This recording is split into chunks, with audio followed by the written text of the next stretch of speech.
동화 쓰는 법, 이야기의 스텝을 제대로 밟기 위하여. 이현. 당신의 승부수는 창작의 전략. 그리하여 참신한 아이디어에서 자라나 탄탄한 구조를 바탕으로 흥미진진한 이야기가 새롭게 전망을 제시하는 작품을 구성했다고 치자. 단지 시놉시스에 그치지 않고 필설로 다할 수 없는 노력과 열정으로 작품을 완성했다고 치자. 하늘도 울고 갈 노력과 열정과 재능? 그런데 안타깝게도 세상에는 문학에 열정을 품은 사람, 죽을 힘을 다해 노력하는 사람이 너무 많다. 기발한 생각을 해내는 사람, 똑똑하게 자료를 잘 찾아내는 사람도 많다. 글을 잘 쓰는 사람이 너무너무너무 많다. 어째서인지 책을 읽는 사람은 줄어드는데 쓰겠다는 사람은 늘어만 가는 것 같다. 거기다 지금 한창 책을 내고 있는 작가, 이미 고전이나 다름없는 작품을 쓴 작가, 고전을 남기고 세상을 떠난 작가, 어느덧 전설이 된 작가도 있다. 국내 작가는 물론 외국 작가의 작품도 계속 출간되고 있다. 창작이란 오롯이 혼자의 일이다. 그러나 책은 다르다. 책은 단지 나 혼자만의 무엇이 아니다. 앞서 언급한 대로 수많은 작가, 작품들 가운데 나의 책이 있다. 문학은 절대평가의 영역이지만 책은 상대평가의 영역에 속한다. 하늘 아래 하나밖에 없는 책으로서 평가받고 선택받는 게 아니다. 대형 서점에 꽂힌 책들을 떠올려보라. 표지가 보이게 누운 책 말고 벽면 책장을 따라 나란히 꽂혀있는 수천, 수만, 수십만 권의 책들. 세상의 모든 책은 그중 하나다. 저 혼자 외따로이 존재하는 책은 없다. 에디스 네스빗의 야수에 대한 책에는 붉은 용을 비롯해 신기한 야수들을 가둬둔 야수들의 책이라는 마법의 책이 나오는데 그 책마저 서재의 수많은 책 가운데 놓여있다. 혼신의 힘을 다한 당신의 이야기는 불과 그중 하나다. 그중 하나가 되는 것만도 쉬운 일은 아니다. 그렇다면 더욱 혼신의 힘을 다해 몸과 마음을 다 바쳐 손톱에 피가 나도록 아니 그러면 못 써요. 누군가 다른 사람이 눈앞에서 그러고 있으면 감동을 받을까? 아니, 부담스러울 것이다. 눈을 피하고 싶을 것이다. 손톱에서 피를 내는 자해는 혼자서 골방에서 남몰래 그리고 문학은 우아하게. 일단 작가는 자신의 이야기가 하늘 아래 둘도 없는 나의 진심이라는 생각은 버려야 한다. 그건 그냥 대형 서점의 수많은 책들 중 하나라는 사실을 알아야 한다. 세상에는 그보다 많은 책이 되고 싶은 무수한 이야기가 있음을 똑똑히 인식해야 한다. 그리고 한 걸음 뒤로 물러나 책장을 보라.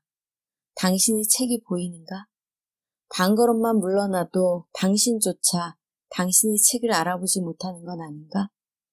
그렇다면 어떤 책이 보이는가? 저만의 빛으로 반짝이는 책이 있다. 많은 책들과 나란히 꽂혀 있어도 어느새 눈길을 끄는 책, 저만의 의미로 빛나는 책. 패티의 초록책은 간단히 말해 SF 동화다. 지구가 더 이상 사람이 살 수 없는 행성이 되었고 사람들은 우주선에 나누어 타고 다른 행성으로 탈출한다. 출발은 이렇게 평이하지만 이야기는 뜻밖의 방향으로 전개된다. 우주선의 공간적 제약 때문에 이삿짐의 항목과 양이 제한되는데 그래도 가져갈 수 있는 항목 중에 책이 포함되어 있다. 단 한 권의 책, 그리고 나머지 책들은 지구와 함께 우주에서 영원히 사라지게 된다. 아이들은 신중에 신중을 거듭하여 가장 소중한 책을 고른다. 가장 어린 패티도 스스로 초록색 표지의 책을 고른다. 그런데 알고 보니 그건 속이 텅 빈, 그러니까 표지만 책처럼 근사한 공책이었다. 그렇게 패티네 식구들이 탄 우주선은 지구를 떠나 낯선 행성에 도착한다. 지구인이 살 수 있는 행성으로 알려져 있지만 실제로 가본 사람은 없는 곳이다. 다른 선택은 없다. 패티와 사람들은 낯선 행성에서 첫 숨을 쉰다. 어쨌든 살아남았다. 하지만 새로운 우주에서의 삶이 간단할 리 없다. 패티와 사람들은 이런저런 절망과 희망, 위기와 기적을 겪으면서 마침내 새로운 우주에 정착한다. 그리고 감격스러운 역사를 기록하려고 패티의 초록색 공책을 펼친다. 그런데 이유는 직접 읽어보시길. 여기까지만 봐도 짐작할 수 있을 것이다. 패티의 초록책은 다른 SF 동화와 확연히 다르다. 더 좋다. 더 나쁘다의 문제가 아니다. 일단 다르다. 게다가 엄청나게 좋다.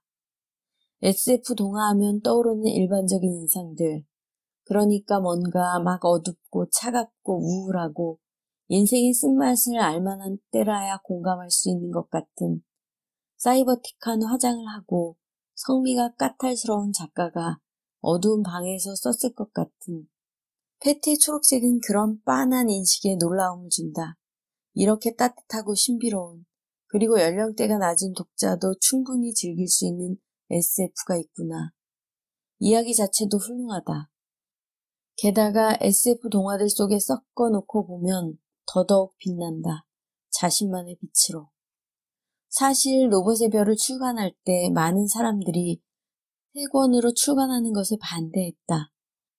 한국에서는 SF가 잘 안 되고 3권짜리 어린이 책도 부담스럽다는 이유였다. 충분히 일리 있는 지적이라고 생각했지만 나는 그대로 밀어붙였다.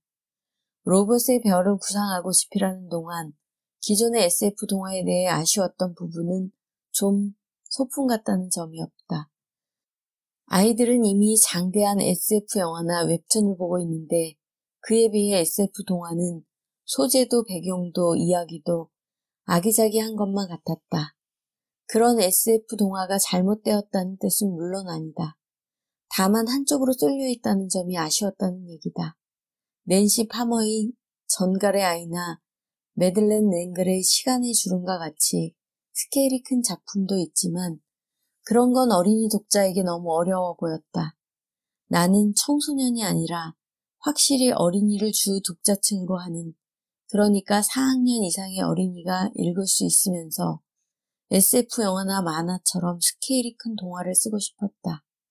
그래서 나는 과학에 대해 관심과 지식이 많은 4학년 남자아이를 내포 독자로 삼았고 무려 3권의 동시 출간을 밀어붙였다. 만약 그냥 한 권씩 냈으면 책이 더 잘 팔렸을까? 그럴 수도 아닐 수도 있다. 책을 내는 일에서 가정은 무의미하며 이는 인과에 따르는 일도 아니다. 그럼에도 내가 확신하는 건 다시 돌아가도 나는 똑같은 선택을 할 것이라는 점이다. 그게 로봇의 별을 기존의 SF 동화와 다르게 만들기 위한 나의 전략이었다. 최기봉을 찾아라는 대개의 동화와는 달리 어린이가 아닌 어른을 주인공으로 내세웠다. 어른, 그러나 어린이에게 익숙한 어른인 선생님. 그것도 권위적인 중년의 남교사를 우스꽝스럽게 그리면서 아이들의 흥미를 끌어냈다. 셀리 존스의 전설은 생태주의 메시지를 전하는 작품인데 인간에게 포획되어 가진 고초를 겪는 고릴라의 일생을 짐짓 평전처럼 진지한 일대기로 그려내었다. 비바람 불고 천둥번개 치던 어느 날 밤으로 시작하는 도입부는 홍길동전과 같은 영웅서사의 그것과 닮았다. 그렇게 생태주의라는 자칫 교훈적으로 느껴질 수 있는 주제를 독특하고 흥미로운 이야기로 풀어냈다. 편집을 구상할 때도 각각의 작품만이 아니라 단편집 전체에 대한 전략이 필요하다. 짜장면 불어요와 영두의 우연한 현실을 구상할 때 나의 전략은 단순하고 명료했다. 다양한 실험. 그때껏 볼 수 없었던 이라고 내가 생각한 단편을 선보이고 싶었다. 그렇게 3일간과 영두의 우연한 현실이라는 작품이 나왔다. 그와는 달리 오늘의 날씨는 잔잔한 단편으로 구성하고 싶었다. 그러다 자칫 심심해질까봐 걱정이 되어서 연작 동화집이라는 전략을 세웠다. 4명의 아이, 4개의 계절, 4개의 이야기. 다슬기 한 봉지는 경상남도 양산이라는 지역색으로 독창성을 훌륭하게 확보했고 살아있는 모든 것은 인간과 자연의 교감이라는 주제로 12편의 단편을 멋지게 엮었다. 만약 환상동화집을 계획했다면 현실이 아니라 이야기라고 모두 환상은 아니거니와 환상이라는 단순한 개념은 전략이라 하기 어렵다. 피터의 기묘한 몽상과 하라바라 괴물의 날은 환상적인 단편 동화를 모은 작품이지만 그 성격은 전혀 다르다. 요즘 들어 말이 안 되는 이야기를 써놓고 환상 동화라 우기는 경우가 너무도 많은데 아닙니다. 아니에요. 부디 훌륭한 환상 동화집으로 눈을 한껏 높이고 기발한 창작의 전략으로 근사하고 새로운 작품을 선보이길 바란다. 창작에는 전략이 필요하다. 이야기를 써서 책상 서랍에 넣어둘 게 아니라면. 의도가 있어서가 아니라 어쩌다 보니 전략적인 책이 되는 경우도 있다. 짐작컨대 도토리 사용 설명서의 공전화 작가는 책에 대한 전략적 사고 끝에 유진이라는 독창적인 주인공을 생각해내지 않았을 것이다. 결과적으로 그런 이야기가 탄생한 것이다. 그렇다고 소가 뒷다리 운운할 일은 결코 아니다. 경로는 다를지 몰라도 결과는 같다. 도토리라는 새로운 인물상은 기존의 동화 속 장애아동에 대한 작가의 문제의식에서 탄생했을 것이다. 그렇게 멀리서 자신의 책이 꽂힐 책장을 살펴보고 자신의 이야기가 나아갈 바를 정한 것이다. 전략적인 것이어도 좋고 결과적인 것이어도 좋고 엇비슷한 책들로 빼곡한 책장에서 저만의 빛으로 반짝거려야 한다. 초정리 편지 이후 이름 모를 어린이가 등장하여 역사적 사건을 겪어내는 여러 작품들이 무수한 원고들이 이어졌다. 하지만 그 어떤 작품도 비슷한 방식으로는 초정리 편지를 압도할 수 없다. 초정리 편지는 이전과는 전혀 다른 유형의 역사 동화를 만들어냈다. 배유한 작가가 기존의 국내외 역사 동화를 분석하고 연구하여 전략을 세웠을까? 그건 잘 모르겠으나 그의 필적하는 고민 끝에 새로운 유형의 역사 동화를 탄생시킨 것이다. 초정리 편지와 유사한 역사 동화들이 줄지어 출간되었고 그 중에는 상업적인 성공을 거둔 작품도 있다. 그러나 대표 선수는 초정리 편지다. 그건 그냥 고정된 불변의 사실이다. 그 이후의 역사 동화들은 초정리 편지를 의식해야 한다. 더 잘 쓰겠다고? 그건 모든 작가가 작품을 대하는 기본 자세다. 작품에 대한 전략적 사고는 더 잘 쓰겠다가 아니라 다르게 쓰겠다는 고민이다. 그런데 안타깝게도 초정리 편지를 습자지로 베낀 듯한 역사 동화가 많다. 그래놓고 어찌하여 시대는 나를 몰라주느냐고 피토할 듯 울부짖는 사람들도 있는데 아닙니다. 시대가 그대를 몰라주는 게 아니라 그대가 시대를 몰라주는 것이니. 꼬부랑 할머니는 어디 갔을까는 익숙한 우리 옛 이야기를 새롭게 해석하여 창간한 단편 동화집이다. 그간 옛 이야기와 동화를 접목시키려는 시도는 꾸준히 있어왔다. 원행에 가깝게 다시 쓰기만 하는 경우도 있고 현대적인 배경의 이야기에 옛 이야기 캐릭터만 데려다 놓는 경우도 있다. 옛 이야기의 화자와 내러티브만 활용해서 완전히 새로운 이야기를 쓴 경우도 있다. 꼬부랑 할머니는 어디 갔을까의 작품들은 그중 어떤 종류라고 딱히 말할 수 없어 독창적이다. 오, 옛 이야기 좋은데? 라며 무턱대고 옛 이야기를 가져다 열심히 쓴다고 결과물이 좋지는 않다. 옛 이야기를 활용하고 싶으면 이미 나온 옛 이야기 관련 작품을 모조리, 전부, 깡그리 다 읽고서 자신이 할 수 있는 선택을 고심해 봐야 한다. 가출 이야기도 그렇다. 동화에서 가출은 흔히 다뤄지는 소재인데 좋은 가출 동화는 흔치 않다. 내가 보기에 최고의 수작은 뭐니 해도 펠레의 가출, 그리고 클로디아의 비밀이다. 두 작품은 내포 독자가 판이하게 다르다. 가출의 목적과 의미도 다르다. 전혀 다른 빛깔의 열매를 맺었다. 확고한 목적과 의도를 가지고 결정하여 구체적이고 실감이 나며 서사적인 가출 생활을 통해 의도한 바를 얻어낸다. 그런데 아직도 학원 가기 싫어. 엄마 아빠랑은 말이 안 통해. 가출하자. 이런 동기로 어줍지 않은 가출을 하고 엄마 아빠가 놀라서 울며 달려오고 아이는 엄마 아빠의 사랑을 뒤늦게 깨닫고 이어질 뻔한 이야기는 더 이상 말하지 않겠다. 기억하자. 우리에게는 이미 펠레이 가출과 클로디아의 비밀이 있다. 그렇다면 당신의 주인공의 가출은 펠레이 가출부터 클로디아의 가출까지 어린이 가출의 종류는 다양하다. 그중 어떤 가출이어야 하는지 멀리서 조망하고 가까이서 분석하여 가장 좋은 전략을 찾아야 한다. 여기 클로디아가 전략의 예를 보여준다.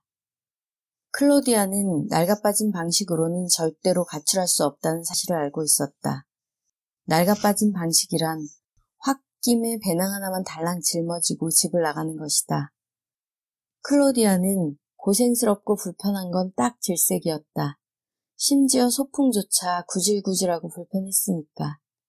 온갖 곤충이 몰려들고 뜨거운 햇볕에 아이스크림이 줄줄 녹아내리는 꼴이라니. 따라서 클로디아는 단순히 집 밖으로 도망치는 것이 아니라 어디론가 숨어 들어가는 가출을 해야 한다고 결론지었다. 널찍한 곳, 편안한 곳, 지붕과 벽이 있으면서도 되도록이면 아름다운 곳으로. 그래서 클로디아는 뉴욕의 메트로폴리탄 미술관을 가출 장소로 정했다. 봉주르 뚜루 역시 새로운 영역을 개척했다. 드물게 우리 동화의 배경을 한반도 너머로 확장했고 그러한 시공간 속에서 남북한을 조망하고 있다. 프랑스의 뚜루라는 배경 자체가 새롭고 흥미로운데 거기에 담아낸 이야기는 더욱 뜻깊다. 토시가 조선민주주의 인민공화국이라고 말할 때 짐작하고 있었는데도 가슴이 철렁했다. 이제는 그 말을 입에 담는 게 금기시되는 시대가 아닌데도 그 이름을 동화에서 쉽게 볼 수 없었다. 그런데 봉주르 뚜루가 뉴스에서나 듣던 그 이름을 나직하지만 또렷한 목소리로 호명했다. 우리 동화의 새로운 목소리였다. 한윤섭 작가는 우리 동화 전반을 두루 살핀 뒤 전략적으로 이 작품을 기획했을까? 확실한 것은 한윤섭 작가는 창작에 앞서 상당한 동화를 읽었다는 사실이다. 어느 인터뷰에서 말하기를 동화를 쓰기 위해 3,000권의 동화를 읽었댔나 읽으려고 했댔나. 아무튼 그만큼 많은 동화를 읽고 고민한 속에서 봉주르 뚜루라는 새로운 이야기가 탄생한 것이다. 그런데 봉주르 뚜루 한 권을 달랑 읽고서 나도 외국 배경으로 써야지 허둥지둥 덤벼드는 사람들이 많다. 봉주르 뚜루처럼 외국을 배경으로 하되 지극히 한국 대단지 아파트 같은 재미없고 의미 없는 동화를. 그런 걸 전문 용어로 정답, 짝퉁이다. 초정리 편지나 봉주르 뚜루만이 아니다. 많은 사람이 이미 상업적으로 또는 비평적으로 성공한 작품을 모방한 듯한 작품을 쓴다. 앞부분만 읽어도 뭘 의도했는지 짐작이 간다. 의도. 단지 의도만 보일 뿐이다. 당연히 하품이 난다. 피부를 까맣게 태운다고 이효리가 되는 것도 아니고 앞가르마를 탄다고 이정재가 되는 것도 아니지 않는가. 내가 처음으로 쓴 동화는 봄날에도 흰곰은 춥다였다. 다 써놓고 나니 어찌나 뿌듯하던지. 당시에 동화 읽는 어른 모임에서 동화를 꾸준히 읽고 있던 친구에게 원고를 보였다. 초조하고 불안하고 긴장된 시간이 지나고 마침내 친구는 나에게 이렇게 말했다. 너 잘 쓴다. 박기광 같다. 나는 그 말에 정신이 번쩍 들었다. 잘 쓴다는 말은 들리지도 않았다. 박기범 같다고? 습작을 하며 박기범의 문제아를 재미있게 읽기는 했다. 문제아는 내가 응모하려는 좋은 어린이책 원고 공모 대상을 받은 작품이기도 했다. 친구의 말을 듣고 정신이 번쩍 들었다. 다르게 써야 했다. 설사 그 친구의 말대로 내가 잘 쓴들 누구누구 같다는 말 따위 듣고 싶지 않았다. 그래서는 안 될 것 같았다. 고심 끝에 다음으로 쓴 작품이 우리들의 움직이는 성이었다. 이번에는 친구가 누구 같다는 말을 하지 않았다. 그때 내가 어떻게 그런 생각을 했는지 모르겠다. 누가 알려준 것도 아니었다. 대단한 전략적 사고를 한 것도 아니었다. 내 성향이 본디 그렇다. 남들이 다 올림픽대로로 가면 어쩐지 나는 강변북로로 가고 싶어지는, 남들이 제주도를 가면 어쩐지 나는 백령도로 가고 싶어지는, 다른 작품의 뒷공무니를 따라다녀서는 결코 독창적인 작품을 쓸 수 없다. 다른 작품에 대해 모르는 채 자기 노트북만 들여다보는 것도 마찬가지다. 다른 작품은 나를 비추는 거울이다. 그런데 SF 동화를 쓰겠다고 내게 호기롭게 말하면서 로봇의 별은 아직도 못 읽었다는 사람도 있다. 그런 책이 있었냐고 그때서야 반색하는 사람도 있다. 로봇의 별이 대단한 교과서라는 얘기가 아니다. 작품의 내적 완성도나 호불호를 떠나 앞선 작품들을 살펴야 한다는 뜻이다. 지금 인공지능 로봇에 대해 이야기하려면 적어도 로봇의 별보다는 앞서 나가야 하지 않겠는가? 혹은 달라야 하지 않겠는가? 그게 아니라면 어쨌거나 이미 그런 책이 있는데 굳이 또 비슷한 책이 있어야 할 이유는 뭐란 말인가? 나무야 나무야 우리가 미안해. 이런저런 곳에서 동화 창작 강의를 하며 습작하는 분들을 많이 만났는데 이 글을 쓰고 있는 지금껏 나보다 동화를 많이 읽은 사람은 한 명도 보지 못했다. 내가 기성작가라서 그런 건 아니다. 나는 등단을 하기 전에 지금보다 훨씬 열심히 읽었다. 어쩌다 동화 창작 강의를 듣게 된 학생이라면 앞서 나온 책들을 잘 몰라도 이해가 간다. 그런데 몇 년째 습작을 계속하고 있는데도 그런 분들이 많다. 그렇다고 딱히 다른 분야의 책을 읽는 것 같지도 않고 그 어떤 책도 읽으면 도움이 된다. 좋은 작품은 문학에 대한 좋은 상을 그리게 해준다. 나쁜 작품의 가르침은 그보다 구체적이다. 이래서는 안 된다는 뼈저린 교훈. 읽고 또 읽어야 한다. 그래야 스스로 독창적인 아이디어라도 마냥 들뜨는 대신 이미 998권쯤 비슷한 책이 있다는 걸 알 수 있고 둘도 없이 특별한 사연이라는 그 경험담과 닮은 이야기가 이미 9998번쯤 되풀이되었다는 것도 알 수 있다. 너무나 새롭다고 자부하는 그 이야기는 지난달에 출간되어 한창 호평을 받는 바로 그 책과 닮았다는 걸 알게 되고 너무나 감동적이라고 믿고 있는 그 이야기는 베스트셀러 목록에서 빠지지 않는 기성 작가의 망한 졸작과도 똑같다는 걸 알게 된다. 가슴이 쓰라릴 일이지만 알아야 한다. 그래야 원고를 완성하고 나서 공모에 똑 떨어지고 나서 책이 나오고 나서 땅을 치고 후회하는 일을 막을 수 있다. 강의를 듣는 것도 좋고 습작도 필요하다. 그렇지만 가장 기초가 되는 것은 독서다. 사실 이걸 따로 언급하고 있다는 사실 자체가 우스운 일이다. 글을 쓰겠다고, 그것도 자신이 쓴 글을 책으로 내겠다고 마음먹은 사람이 평소에 독서 말고 뭘 할까? 책 말고 달리 무슨 재미있는 일이 있을까? 언젠가 어느 강의 뒤풀이에서 사람들이 도서 정가제를 화제로 삼으며 책값이 비싸다고 투덜대서 깜짝 놀란 적이 있다. 책값이 비싸다고? 나는 여태 그런 생각을 한 번도 해본 적이 없다. 내 주머니 사정상 부담이 될 순 있지만 책값이 비싸다거나 아깝다고 느낀 적은 없다. 지금도 나는 책을 만드는 많은 사람들은 인터넷 서점의 상위 0.01% 이상의 초상류층 고객님들이다. 지난번에 이사를 하는데 몽골인 청년이 서툰 한국말로 내게 물었다. 사모님, 책이 왜 이렇게 많아요? 내가 책 만드는 사람이라서 그렇다고 하자 청년은 고개를 끄덕 이려다가 문득 고개를 저으며 다시 말했다.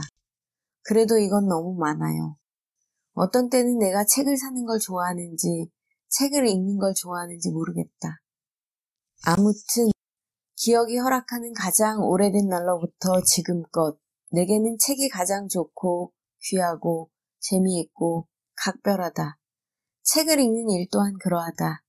그런 사람들이 글을 쓰고 책을 내고자 한다. 동화 쓰기의 스텝이라나 뭐라나 아리송한 소리에 귀 기울이고 있다. 그런 마음으로 간절히 바라면 온 우주가 도와줄 리는 없다. 앞서 말했듯이 그런 사람들이 넘쳐나는 곳이 바로 책 동네다.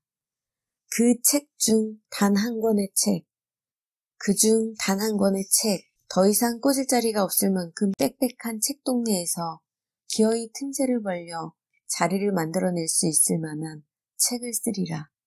그만한 야심과 펍으로 책장을 살펴보기 바란다. 희망적인 소식은 아직 빈자리가 남아있다는 사실이다.